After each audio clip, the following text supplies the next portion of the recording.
사도신경 안심으로 우리의 신앙을 고백합니다. 나는 전능하신 아버지 하나님 천지의 창조주를 믿습니다. 나는 그의 유일하신 아들 우리 주 예수 그리스도를 믿습니다. 그는 성령으로 잉태되어 동정녀 마리아에게서 나시고 본디오 빌라도에게 고난을 받아 십자가에 못 박혀 죽으시고 장사된 지 사흘 만에 죽은 자 가운데서 다시 살아나셨으며 하늘에 오르시어 전능하신 아버지 하나님 우편에 앉아 계시다가 거기로부터 살아있는 자와 죽은 자를 심판하러 오십니다. 나는 성령을 믿으며 거룩한 공교회와 성도의 교제와 죄를 용서받는 것과 몸의 부활과 영생을 믿습니다. 아멘. 찬송가 191장 내가 매일 기쁘게 함께 찬양하겠습니다.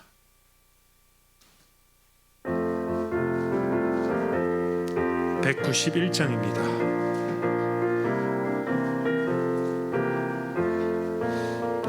내가 매일 기쁘게 순례의 길 행함은 주의 팔이 나를 안보함이요 내가 주의 금복을 받는 참된 비결은 주의 영이 함께함이라. 성령이 계시네 할렐루야 함께 하시네. 좁은 길을 걸으며 밤낮 기뻐하는 것 주의 영이 함께 함이라. 전에 죄에 빠져서 평안함이 없을 때 예수 십자가의 공로 힘입어 그 발 아래 엎드려 참된 평화 얻음은 주의 영이 함께함이라. 성령이 계시네 할렐루야 함께 하시네. 좁은 길을 걸으며 밤낮 기뻐하는 것 주의 영이 함께함이라. 나와 동행하시고 모든 염려하시니 나는 숲의 새와 같이 기쁘다. 내가 기쁜 마음으로 주의 뜻을 행함은 주의 영이 함께함이라. 성령이 계시네 할렐루야 함께 하시네. 좁은 길을 걸으며 밤낮 기뻐하는 것 주의 영이 함께함이라. 세상 모든 욕망과 나의 모든 정욕은 십자가의 힘이 못을 박았네.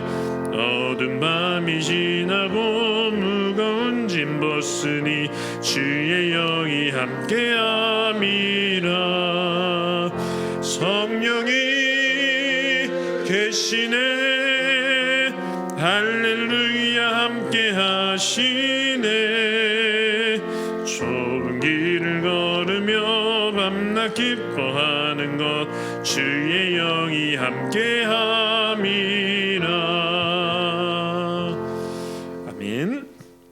오늘 우리에게 주신 하나님의 말씀은 구약성경 잠언 23장 17절부터 35절까지 말씀입니다.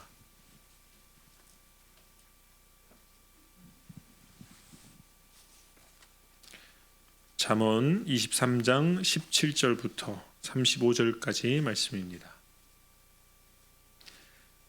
한 절씩 교독하신 후에 마지막처럼 합독하겠습니다.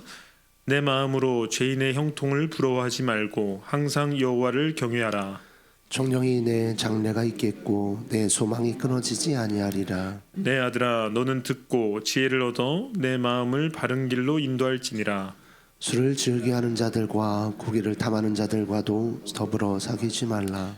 술 취하고 음식을 탐하는 자는 가난하여질 것이요 잠자기를 즐겨하는 자는 헤어진 옷을 입을 것임이니라. 너를 낳은 아비에게 정중하고 내 늙은 어미를 경히 여기지 말지니라. 진리를 사되 팔지는 말며 지혜와 훈계와 명철도 그리할지니라. 의인의 아비는 그게 즐거워할 것이요 지혜로운 자식을 낳은 자는 그로 말미암아 즐거울 것이니라. 내 부모를 즐겁게 하며 너를 낳은 어미를 기쁘게 하라. 내 아들아 내 마음을 내게 주며 내 눈으로 내 길을 즐거워할지어다. 대저음녀는 깊은 구동이요 이방 여인은 좁은 함정이라. 참으로 그는 강도같이 매복하며 사람들 중에 사악한 자가 많아지게 하느니라. 재앙이 네게 있느뇨 근심이 네게 있느뇨 분쟁이 네게 있느뇨 원망이 네게 있느뇨 까닭없는 상처가 네게 있느뇨 붉은 눈이 네게 있느뇨. 술에 잠긴 자에게 있고 혼합한 술을 구하러 다니는 자에게 있느니라. 포도주는 붉고 잔에서 번쩍이며 순하게 내려가나니 너는 그것을 보지도 말지어다. 그것이 마침내 뱀같이 물 것이요 독사같이 쏠 것이며 또 내 눈에는 괴이한 것이 보일 것이요 내 마음은 구부러진 말을 할 것이며.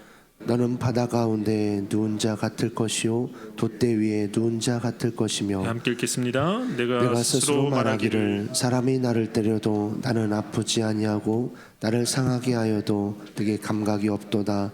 내가 언제나 깰까 다시 술을 찾겠다 하리라. 아멘. 네, 기도하겠습니다. 좋으신 아버지 하나님 은혜를 감사합니다.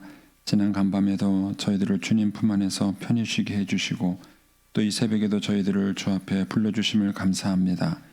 오늘도 저희들에게 새날 주시고 또 생명 주시고 건강 주셨는데 이 한 날도 주님과 더불어 동행하게 하시고 주를 기쁘시게 하는 한 날 되게 하여 주옵소서.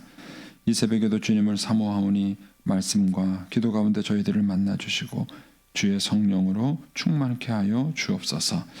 주님께 감사의 예물과 또 일천번째 예물을 드립니다. 믿음으로 또 순종으로 감사함으로 드리는 예물을 주님이 기뻐 받으시고 약속하신 하늘의 복과 땅의 복으로 충만하게 채워 주옵소서. 주의 은혜로 종의 가정들이 형통케 하시고 주의 자녀들을 축복하여 주옵소서. 예수님의 이름으로 축복하며 기도하옵나이다. 아멘.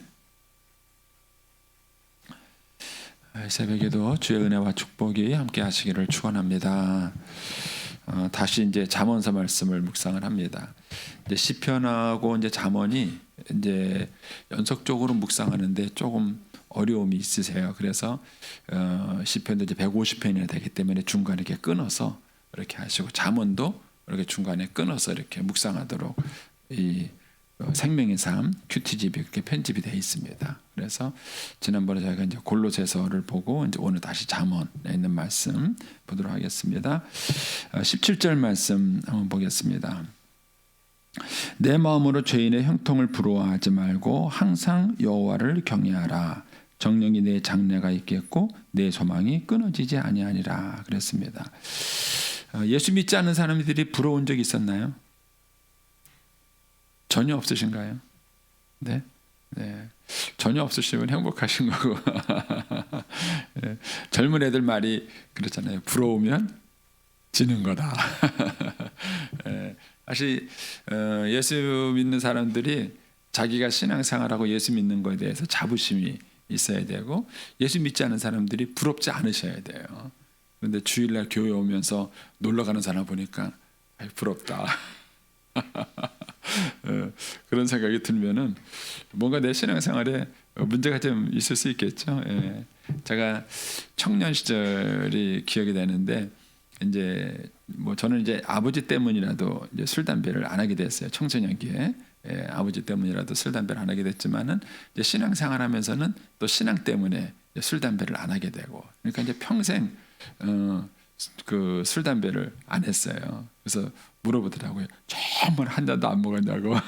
예, 그러는데 어쨌든 이제 그렇게 하다 보니까 쭉 지냈는데 20대 청년기 때 그 저희 때는 이렇게 DJ가 있는 카페였었어요. 그렇죠. 예. 그런 데서 이제 음악도 틀어주고 막 뭐 적어주고 막 읽어주기도 하고 그런 데서 이제 또 커피만 파는 게 아니라 술도 팔기도 하고 그랬었어요.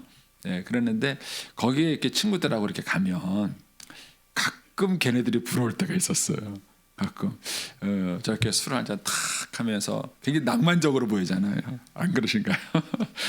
청년 20대 청년 때 막 그래서 굉장히 낭만적으로 보이는데 내가 이러다가 진짜 나는 저런 거 한 번도 못 해보는 거 아닌가? 그런 생각이 든 적이 있었습니다. 여러분 이제 여기 보면 이제 내 마음으로 죄인의 형통을 부러워하지 말고 그랬는데 죄인의 형통이 뭘까요? 죄인의 형통. 불신자들이 말하는 인생 성공이 뭘까요? 예수 믿지 않는 사람들. 예수 믿지 않는 사람들이 자기 자녀들을 키우면서 내 자녀가 이렇게 살았으면 좋겠다. 내 자녀가 이렇게 성공했으면 좋겠다라고 말했을 때 그 성공이 뭘까요? 예수 믿지 않은 사람들이 말하는 성공. 생각 안 해보셨어요? 그러니까 저는 이제 부자와 나사로의 비유에서 나오는 부자의 생활이 예수 믿지 않은 사람들이 꿈꾸는 모습이에요. 날마다 호화로이 연락하고. 여러분 하룻밤에 1,000,000원짜리 숙소에 자본 적 있으십니까? 못 잡았어요, 저도요. 그런데 하룻밤에 1,000,000원짜리 숙소가 있대. 대체 숙소가 뭐 어떻길래 하룻밤에? 근데 나중에 보니까 1,000,000원은 또 아무것도 아니더라고요. 더한 데도 있어요. 더한 데도 있어요. 대체 돈이 얼마나 많으면 하룻밤 자는데, 그것도 먹는 것도 아니고요. 하룻밤 자는데 돈을 그만큼 쓸까? 이제 그렇게 이제 호화롭게 살아가는 사람들, 뭐 좋은 차를 타고 다니고 좋은 숙소에서 다니는 그런 사람 보면은 한 번쯤 부럽지 않으신가요? 나도 저런 차 한번, 저런 호텔에서 저런 스위트룸에서 한번 해보고 싶은 생각이 없으세요? 저는 있는데. 그러니까 이제 예수 믿지 않는 사람들의 성공이라는 것은 그런 거죠. 정말 죽을 때까지 돈 걱정 없이. 돈 걱정 없이 먹고 즐기고 막 그렇게 살아갈 수 있는 게 그 사람들이 말하는 성공 아닌가요? 예수 믿지 않는 사람들의 성공. 그거를 부자와 나사로에 비해서는 날마다 호화로이 연락하며 이렇게 쓴 거예요. 날마다 호화로이 연락하며. 돈 걱정 없는 거예요. 돈 걱정 한 푼 없이 정말 매일 그렇게 잔치하고 파티하고 세계 여행 다니면서 막 맛집에서 맛있는 거 먹고. 안 부러우세요? 요즘 이제 우리 사회의 트렌드가 그렇게 가고 있습니다. 우리 사회의 이 미디어의 발달로 막 하면서 요즘 젊은이들한테 자극을 주는 게 뭐예요? 저희 말은 여행의 여행.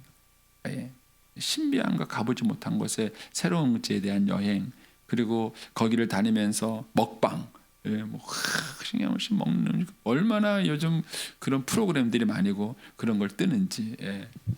그런 것들이 연일 이런 것들이 이제 보도되면서 사람들이 그런 것들에 대한 꿈과 환상을 가지고 있죠.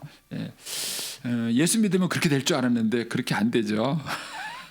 여러분들 예수 믿으면 어느 날 하나님이 돈벼락 맞게 해주셔서 나도 좀 그렇게 해줄 것 같은데 그렇지 않은 것 같잖아요. 그러면 신자들의 성공은 뭘까요? 신자의 성공. 신자가 성공하는 건 뭐예요? 별로 생각 안 해보셨어요? 신자가 성공하는 거. 그러면 신자가 성공하는 것은 하나님 앞에 가서 칭찬받는 거예요. 너 인생 참 잘 살았다. 잘했다, 충성된 종아. 그게 그거잖아요. 너 인생 참 잘 살았다. 그리고 하나님이 주시는 상급을 받는 거예요. 하나님 주신 상을 받는 겁니다. 그거는 세상 사람들이 말하는 그런 이제 호화로운 연락과는 거리가 멉니다. 세상 사람들은 호화로운 연락과는 거리가 멀어요. 그런데 한국 교회가 이 점을 분명하게 해주고 있지 않습니다. 예수 믿으면 복 받는다. 예수 믿으면 형통한다. 물론 맞습니다. 기본적으로 맞는 얘기인데 그렇게 말하는 그 이면 속에 그분들이 꿈꾸는 완성하는 성공적인 인생이라는 게 뭘까? 정말 복받은 인생이라는 게 뭘까? 이렇게 생각해 봤을 때 신자들이 갖고 있는 그 성공관이 세속적이에요. 그래서 아니라고는 말하지만 죄인의 형통을 부러워하며 사는 신자들이 의외로 많습니다. 저놈은 도대체 뭔 복을 받아서 돈을 저렇게 많이 벌고 저렇게 매일 저렇게 편하게 살고 사는가? 이거를 부러워하는 사람들이 의외로 많습니다. 그런데 이제 오늘 우리가 읽은 성경에서는 이제 이 부분에 대한 얘기를 참 잘 해주고 있습니다. 자, 20절로 한번 가보실까요? 20절. 술을 즐겨하는 자들과 고기를 탐하는 자들. 여러분, 이 술을 즐겨하고 고기를 탐하는 자들을 여기서는 이렇게 표현했지만 다르게 표현하면은 이 사람이 날마다 호화로 연락하는 거 아니겠어요? 술 먹고 고기라는 것은 좋은 음식을 말하는 거예요. 그러니까 좋은 음식으로 파티를 열고 그걸 자랑하는 거예요. 예. 그런데다가 거기 21절에 가면은 술 취하고 음식을 탐하는 것 이렇게 말해요. 술을 취하고 음식을 탐하는 것. 여러분 먹방 프로그램이라는 게 결국 음식 탐하는 거 아닐까요? 결국 음식을 탐하는 거 아닌가? 예. 먹는 거에 대한 참 단순히 이제 사람들이 건강과 하루 세 끼 먹는 것만은 아니에요. 먹방 프로그램을 쭉 보면은요, 결국은 그렇게 되려면 음식을 탐하게 되는 것이죠. 예. 그런 거를 미화시켜요. 그런 거를 미화시키고 굉장히 부러운 인생을 살아가는 것처럼 그렇게 분위기를 만드는 것이죠.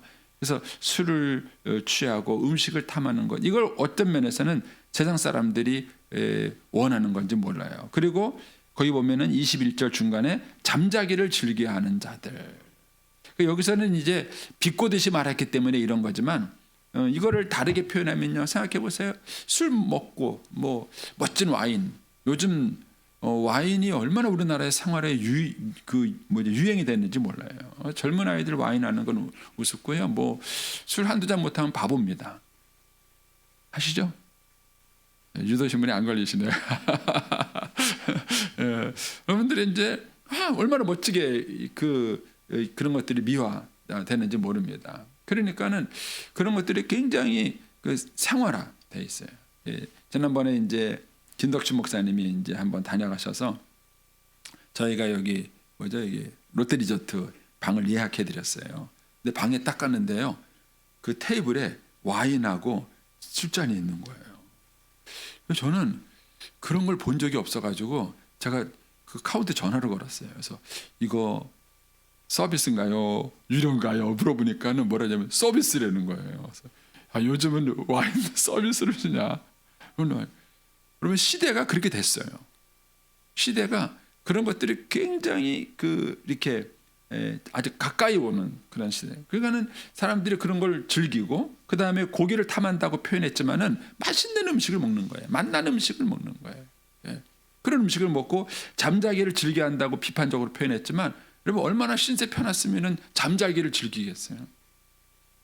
이 사람은 부자와 나사렛 비유에서 나오는 사람처럼 날마다 호화로 연락하는 사람인 거예요. 술도 먹고 그다음에 좋은 맛난 음식 먹고 그다음에 자고 싶을 때 푹 자도 먹고 사는 게 아무 문제가 없어. 회사 잘 돌아가고 빌 게이츠 같은 사람은요 그냥 일 안 해도 컴퓨터 한 대만 팔릴 때마다 그걸 5만 원씩 번다 그래요. 그 사람 앞으로 세상에 얼마나 많은 컴퓨터가 팔리고 있습니까? 그러니까 앉아 있어도 저절로 돈이 막 들어오는 거죠.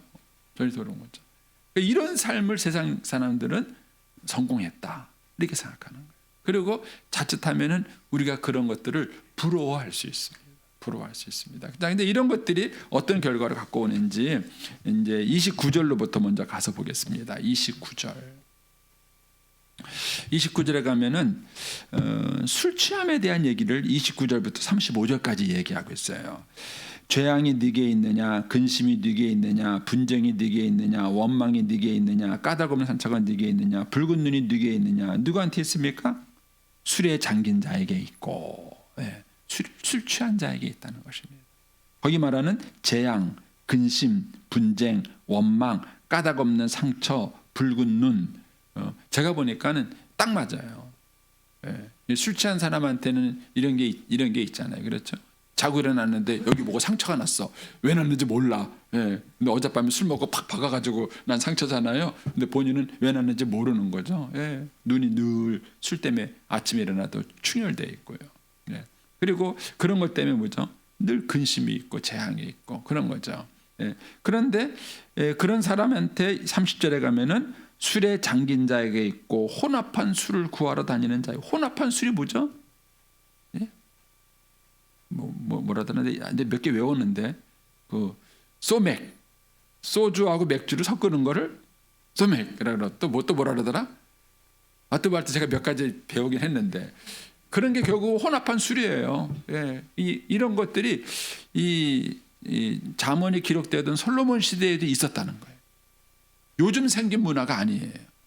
요즘 생긴 문화가 아니라 인류 문화 속에서 이런 것들이 있었던 거예요. 오래전에도 이런 혼합한 술이 있는 거예요. 그래서 지금도 뭐죠? 뭐 하여튼 뭐라더라? 양주하고 섞는 걸 또 뭐라더라? 하여튼 뭐라 그러던데. 하여튼 그래갖고 이제 술을 섞어 먹는 걸 좋아하는 거예요. 그리고 또 그런 것들 잘 먹어야 또 뭐죠? 술이 세야 대장부 같은 그런 느낌이 있는 거예요. 제가 언젠가도 말씀드렸잖아요. 신문에 그 뭐죠? 검사장하고 또 경찰 누구하고 이렇게 인사 보직 이동이 있었어요. 그런데 그 사람들을 양력을 소개하는데 그 양력이 밑에 뭐가 되냐면은 주량, 소주몇 이게 나오더라고요. 그래서 저는 그걸 보면서 대체 이런 사람들 양력을 소개하는데 그것도 신문에다가 소개하는 데다가 주량을 이렇게 당당하게 쓰는 이유가 뭘까? 그 사람들한테는 그게 굉장히 그 사회적 자부심 중에 하나인가 봐요. 주량이 세다. 이것을 굉장히 사회적 자부심 중에 하나로 그들은 여기는 그런 문화 속에서 살아가고 있는 것이죠. 그런데 이제 31절에 가서 그 술을 취하는 것에 대한 얘기를 이제 얘기하죠. 포도주는 붉고 잔에서 번쩍이며 순하게 내려가나니 이게 술의 매력이에요. 그리고 술도 매력이 있습니다. 예? 여기 붉고 잔에서 번쩍이고 순하게 내려가는 것. 이런 것처럼 뭔가 술이 주는 매력이 있어요. 그러니까 사람들이 거기에 끌리는 거죠. 그런데 나중에 어떻게 됩니까? 32절에 가면은 마침내는 뭐가 됩니까? 뱀과 같이 물꺼지고 독사같이 설 것이. 그게 술의 결론인 거예요. 술의 결론인 거예요. 그런데 사람들은요 어떤 실수를 하느냐 하면은요 술을 자기들이 통제할 수 있다고 믿는 거예요. 근데 술 드시는 분들이 그런 얘기를 해요. 처음에는 내가 술을 먹고, 두 번째는 술이 술을 먹고, 세 번째는 술이 나를 먹는다는 거예요. 자기들도 그런 말 해요. 근데 그러면서도 술을 먹어요. 제 친구도 술 좋아하냐. 만나면 술 먹어요. 그래서 내가, 야, 너는 목사 친구 만나는데도 술 먹냐? 야, 인생이 일로 와. 너도 한 잔 먹어라. 그러면서 이제 말하는 이제 친구가 있는데, 여러분 이제 우리가 그 술을 먹으면서 우리 한국 사람들이 갖고 있는 인식 중에 하나는 뭐냐면은요, 본인이 알코올 중독이라고 생각하지 않습니다. 근데 한국 사회에 술 드시는 분 가운데에 50% 이상은 알코올 중독입니다. 본인이 인정하지 않는 거예요. 본인이 난 알코올 중독이 아니다. 나는 술을 즐기는 사람일 뿐이다. 이렇게 생각합니다. 그러나 실제로는 알코올 중독 환자입니다. 우리 사회가 굉장히 너그러워요. 그렇게 술을 취하고 하는 것에 대해서 그것을 심각하게 보지 않습니다. 그러나 이 알코올 중독 때문에 생기는 문제들이 엄청 많습니다. 자, 일단 거기서 이런 얘기를 하죠. 33절에 가면은 이제 슬슬 술 취함에 대한 얘기가 나옵니다. 내 눈에는 괴이한 것이 보일 것이요. 그렇죠? 이제 술에 취하게 되고 나중에 알코올 중독이 되면은 심하게 되면 이렇게 되는 거죠. 내 눈에는 괴이한 것이 보일 것이요. 내 마음은 구부러진 말을 할 것이며. 술에 취한 사람이 온전한 말을 하겠습니까? 이제 그 말 속에서 구부러진 얘기를 하게 될 것이고 34절에 가면은 너는 바다 가운데 누운 자 같을 것이요. 참 표현이 멋있어요. 저도 술이 안 취해봐서 모르는데 술 취하면 그렇잖아요. 아무데나 다 들어눕잖아요. 근데 거기가 너무 좋은데 바다 가운데 탁 돛대 위에 누운 자, 피터팬도 아니고 부부 날라가지고 돛대 위에 탁 거기에 누운 것 같은 그런 이제 뭐죠? 그 마음이 드는 거죠. 술이 취하면은요. 35절에 내가 스스로 말하기를 사람이 나를 때려도 나는 아프지 아니하고 나를 상하게 해도 내가 감각이 없도다. 내가 언제나 깰까 다시 술을 찾겠다 하는 거예요. 여러분 이게 술 취한 사람들에 대한 이 경고예요. 그래서 사실 성경에서는 목사님 술 먹지 말라는 얘기가 어디 있습니까? 그러는데 거기 31절을 보세요. 31절에 보면 이런 말이죠. 포도주는 붉고 잔에서 번쩍이며 순하게 내려가나니 너는 그것을 뭐하라? 보지도 말고 뭐라고요? 보지도 말지어다 이렇게 말을 해요. 그러니까는 쳐다보지도 말라 그러는데 막 먹는 건 당연히 안 먹는 거죠. 그러니까는 요즘 사람들은요, 이제 특히 이제 외국에서 공부하고 온 사람들은 이런 것들에 대해서 굉장히 혼란스럽게 만들어요. 그럼 맥주가 술일까요, 아닐까요? 네? 독일 사람들은 크리스찬이 맥주 먹습니다. 왜냐하면 독일에서는 맥주가 음료예요. 그쪽에서는 지하수가 우리나라만큼 깨끗하지 않습니다. 지하수가 깨끗하지 않아요. 그렇기 때문에 그 사람들이 맥주를 만들어서 먹는 풍습이 생긴 것 중에 하나가 뭐냐면은 물 때문이에요. 이스라엘 가면 포도주가 술일까요? 여러분 이스라엘 가면요 포도주가 단순히 술이 아니라 우리처럼 물로 마시는 물 대용으로 쓰는 거예요. 거기는 물이 부족한 나라다 보니까는요 그 포도주를 잘 정제해서 그것을 물이 필요할 때 그들이 먹기도 했어요. 그런데 문제는 뭐 저거였죠. 도수가 문제겠죠. 이게 몇 도냐 이제 이런 것들이 문제겠죠. 그런데 외국에서 이런 물을 먹고 온 친구들이 그 나라 가서 보고 오니까 우리하고 문화가 다르잖아요. 이제 그런 문화 속에서 다루 보니까는 이제 이런 것들에 대한 신학적 질문을 제기하는 거예요. 맥주가 술입니까? 포도주가 술입니까? 이런 신학적 질문을 제기하면서 이제 굉장히 혼란스럽게 만드는 거예요. 굉장히 혼란스럽게 만듭니다. 여러분, 그러나 성경에서는 분명하게 술이 주는 피해를 막고 있습니다. 그래서 문화와 신학이 참 어렵습니다. 신학은 진리 문제를 다루기 때문에 이것이 옳으냐 그르냐 죄냐 아니냐는 문제를 다루는 거예요. 그런데 문화라는 것은 그렇게 말하기가 어려워요. 이것이 죄라고 말하기도 그렇고 아니라고도 말하기 그렇고 이게 어려운 점이에요. 배꼽티가 죄입니까 아닙니까? 배꼽티 입으면 천국 갈까요 안 갈까요? 예? 요즘 애들이 막 여기다가 뭐 이렇게 뚫고 막 하잖아요. 피어싱 같은 거 하잖아요. 될까요 안 될까요? 예? 여러분 이런 것들이 이제 굉장히 그 신학적 답변을 하기가 쉽지 않은 것들이 참 많습니다. 이제 이런 것들이 문화라는 이름으로 우리에게 들어오는 거예요. 문화라는 이름으로 들어오는 거예요. 근데 저는 이것을 근본적으로 극복하는 질문이 결국은 이제 17절에 저는 있다고 보는 겁니다. 17절에 내 마음으로 죄인의 형통을 부러워하지 말고 여기에 있어요. 여러분들이 정말 부러워하는 게 뭐세요? 예수 믿고 신앙생활하고 하는 게 정말 자랑스러우세요? 자부심이 있으세요? 기쁘세요? 행복하세요? 어쩌고 너 그거 죄야. 너 그건 벌 받아. 이렇게 해가지고 우리가 자녀들을 가르칠 수 있는 세대가 아니에요.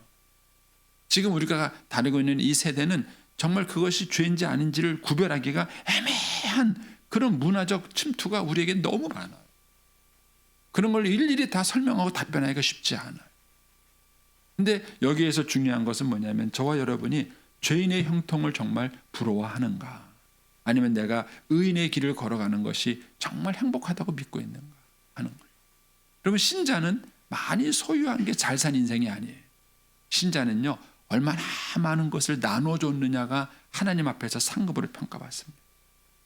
여러분 하나님 앞에 갔을 때 너 재산 얼마 모았어? 재산 목록 뭐야? 이거 절대 안 물어봐요. 문제는 너 누구를 얼마나 도왔냐?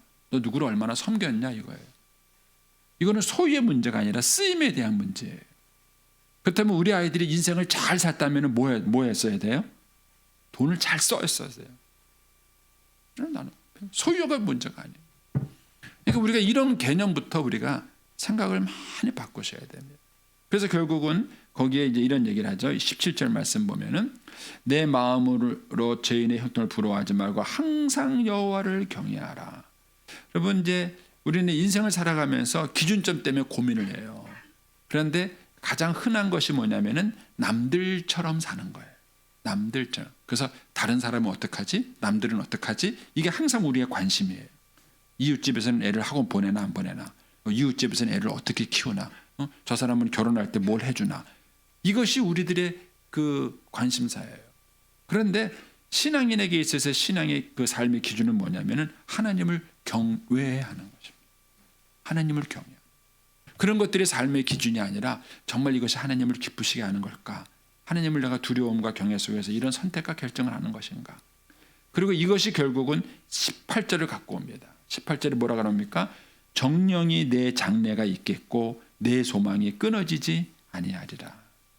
저는 아이들이 세상을 부러워하고 남들을 부러워하는 인생을 살면은 미래가 보장되지 않습니다. 반드시 후회하는 인생을 맡을 것입니다. 왜냐하면요, 그 세상은 우리를 사랑하지 않고 그 세상은 나를 염려하지 않아요. 나를 진짜 사랑하시는 분은 주님이세요. 나를 진짜 염려하시는 분은 주님이세요. 그러면은 나를 사랑하고 염려해 주는 분의 말을 듣는 것이 옳지요. 나에 대한 아무런 관심이 없는 세상을 따라가는 것이 누가 내 인생을 책임져 주겠습니까? 근데 그럼에도 불구하고 사람들은 의외로 죄인의 형통을 많이 부러워해요. 남들처럼 그렇게 해주고 싶고 남들처럼 그렇게 살았으면 좋겠고 남들처럼. 근데 그 남들이라는 게 실체가 없는 거예요. 그 사람이 내 인생과 우리 자녀들의 인생을 책임져 주는 것이 아닌 것입니다. 그래서 우리 아이들이 어렸을 때부터 죄인의 형통을 부러워하지 않고 하나님을 경외하는 아이로 키워야 합니다. 근데 부모들이 그렇지 않아요. 아이들 옷도요, 얼마나 명품 옷만 사줍니까? 근데 애들 금방 커버려요. 금방 커가지고요, 그 옷 사가지고 몇 개월 입지도 못하고 작아서 버려야 돼요. 그래도 엄마들은 그렇게 하고 싶은 거예요. 그러니까 엄마가 애한테 해주고 싶은 그 사랑과 열정은 이해하지만 그 중심에 하나님을 경외하는 것이 있을까? 아니면 세상을 부러워하는 것일까? 세상처럼 아이를 키우고 싶은 것일까?